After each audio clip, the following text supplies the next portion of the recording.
Attendees are in listen-only mode. Hi, everybody. This is Zach. Thank you for joining us today for engaging veteran peer advocates and their loved ones in the transition process. We also have here with us Todd Simmons, who's a veteran and a peer advocate out of Access to Independence of Cortland County. So he's going to also be participating and telling us how we can effectively engage service-connected individuals throughout the transition process. We ask that if you have any questions to please raise your hand through the GoToWebinar platform, or you can send a message in the text box within the GoToWebinar platform.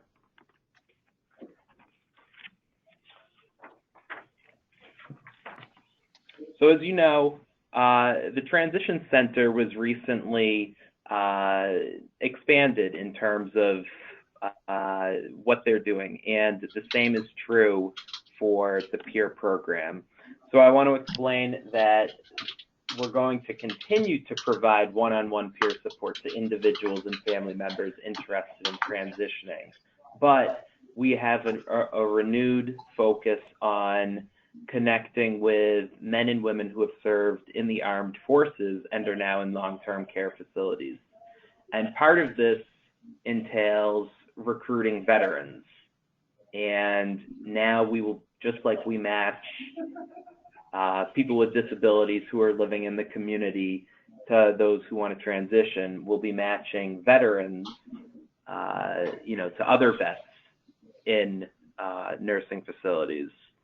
And then another part of this expansion for the peer program was to also build out this veteran network, and then to also build out a family peer advocate network. And there'll be separate webinars about that component of this.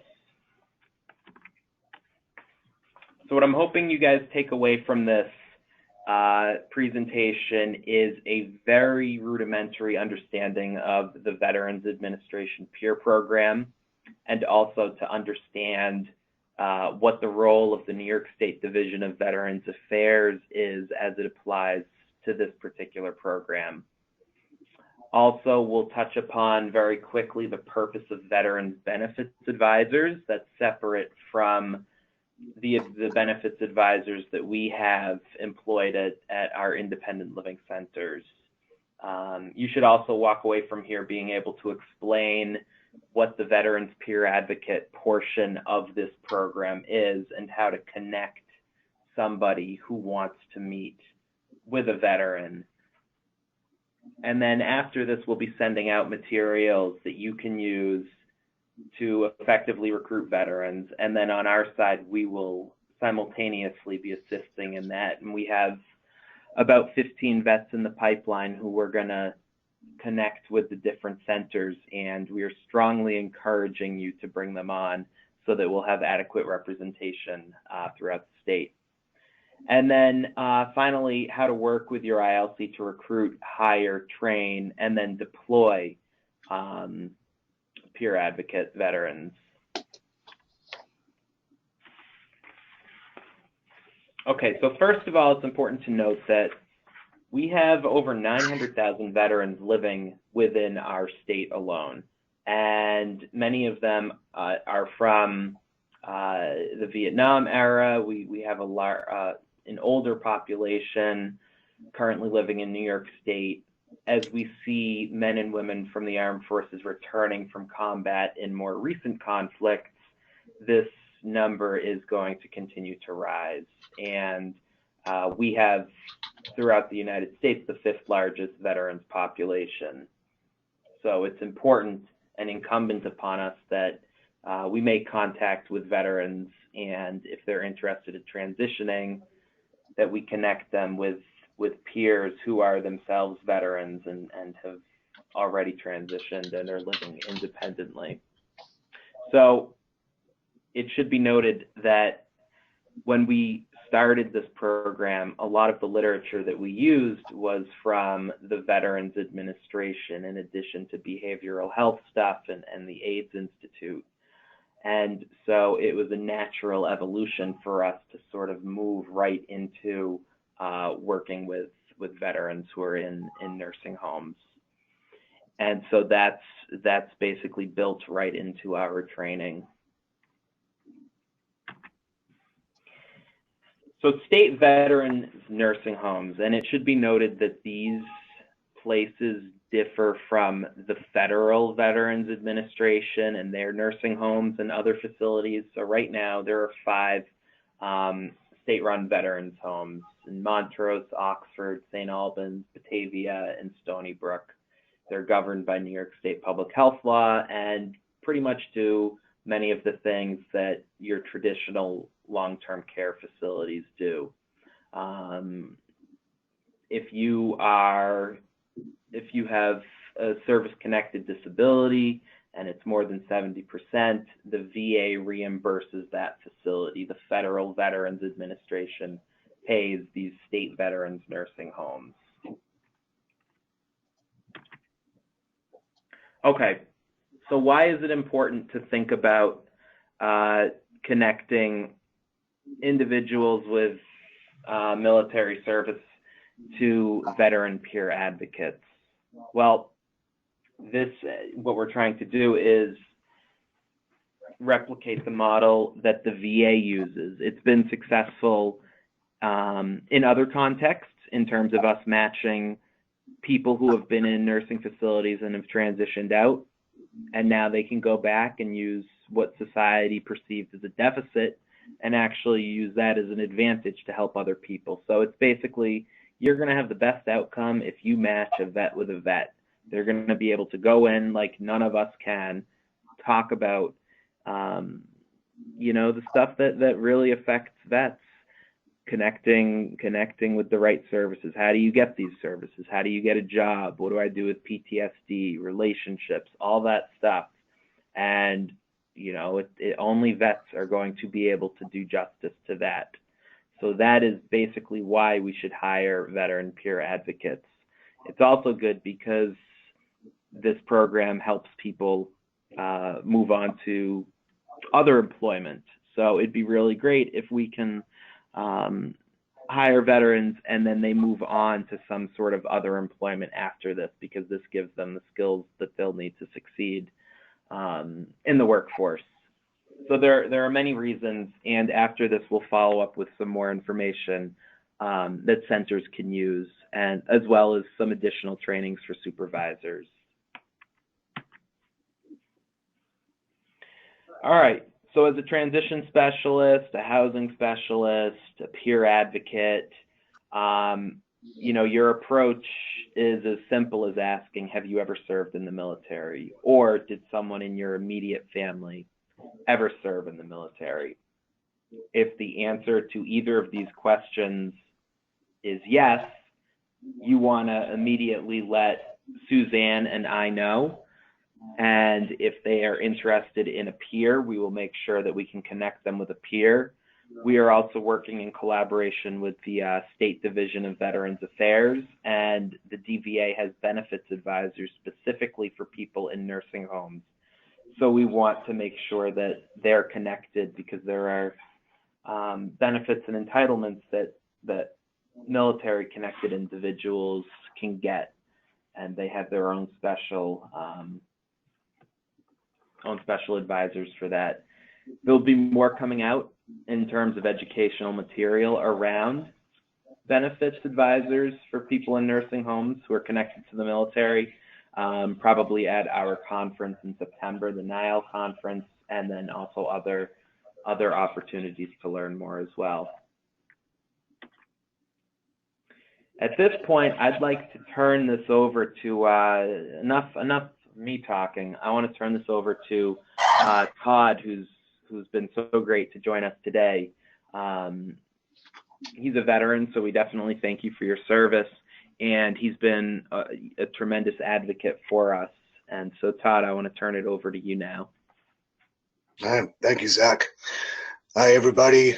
My name is Todd, and I'm a peer advocate. I'm also a vet, United States Army Combat Arms from 1987 to 1990.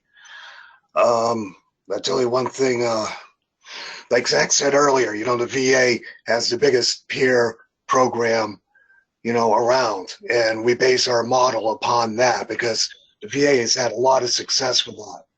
There's nothing like talking to somebody in need, and the person helping them has been there and done that. I mean, it helps so much on so many different levels.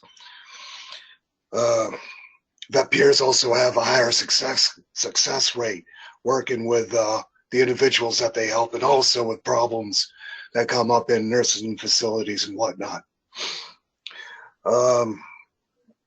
Like one example I had was about last year. I had gone in to work with somebody, excuse me, that it was a meet and greet, and I was getting paperwork from them, and they were quadriplegic and couldn't speak, so we communicated through a tablet. And this individual did not say very much of anything, but I requested some sort of paperwork, so we went up to his room, and so he could retrieve the paperwork. And while he's retrieving that paperwork, I'm looking around, and I saw a picture of his boot camp class. So right away I asked him, I said, "Oh, what branch? Where were you? When were you in? What was your job?" And immediately, as soon as I asked him about his service, his eyes lit up, and that's all I needed. He went from being totally closed to being totally open. So after that, I was able to really communicate with him, and he really opened up to me about what his problems, issues, and complaints were. So that was a really great tool to help that person who had transitioned out of that nursing home. So, yeah, I highly recommend that if you have any veterans that in nursing homes that you're taking care of, that hiring veteran peers is a very good idea, because one veteran will open up to another a lot easier, because it's actually the biggest brotherhood, one of the biggest brotherhoods there are around here. Once one person realizes another person is a vet, it's an instant brother. You're instantly brothers or sisters, whatever case may be. So that's all I have. Any questions? Yes, Todd, we have a question from Geraldine in Buffalo. She's asking about a particular individual she's working with who doesn't have Medicaid and isn't interested in doing a spend down to get to Medicaid, but she does want to connect him with services when he's transitioning out.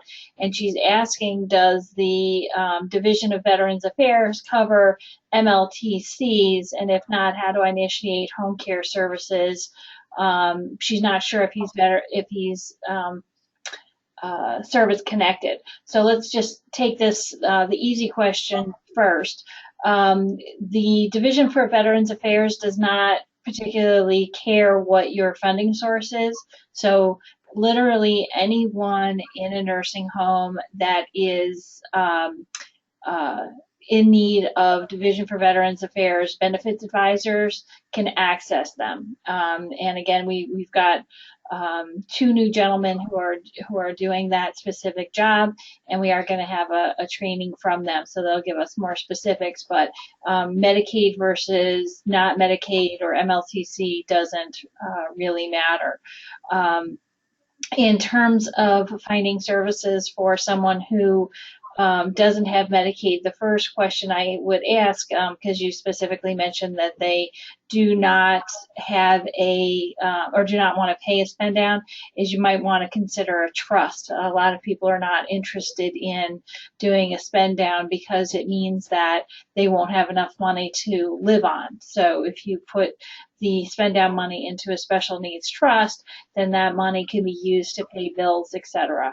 So that's one potential option. If they really truly are not interested in going on Medicaid, then you have to think in terms of other service systems. So for example, the Office for Aging has something called ISEP, EISEP services. It's a very limited number of services, or very limited number of 8 hours. It's usually somewhere in the neighborhood of 8 to 10 hours a week of aid services, but that's one possibility. There's other more community-based services. You're not going to get your traditional aid services. If this person has other resources, they can always private pay, obviously. They can get family and friends to help. But there might be things. There's a program called RSVP, Retired Senior Volunteer Program. They have people who will sometimes come out and do not necessarily aid services, but will come and visit the person, or might come and do light housework or gardening, that kind of stuff. Because again, they're retired folks, so there's never one answer to a question like that. Does that answer your question, Geraldine? Yes, she says he is a vet. Is there a specific service for vets? So the short answer to that question is yes. There are lots and lots of services for vets, including aid services at home. But again, we are not experts on what those services are, and we are never going to be experts because there are so many different services and there are so many different criteria for eligibility. That's why they have benefits advisors. And again, they just started having benefits advisors specific to people in nursing homes. So your best bet is to connect him with that Division for Veterans Affairs benefits advisor, and I'd be happy to send his contact information out. So I think that answers the question. Yes, so Jerry Lynn says she's got it. Is there anyone else who has questions?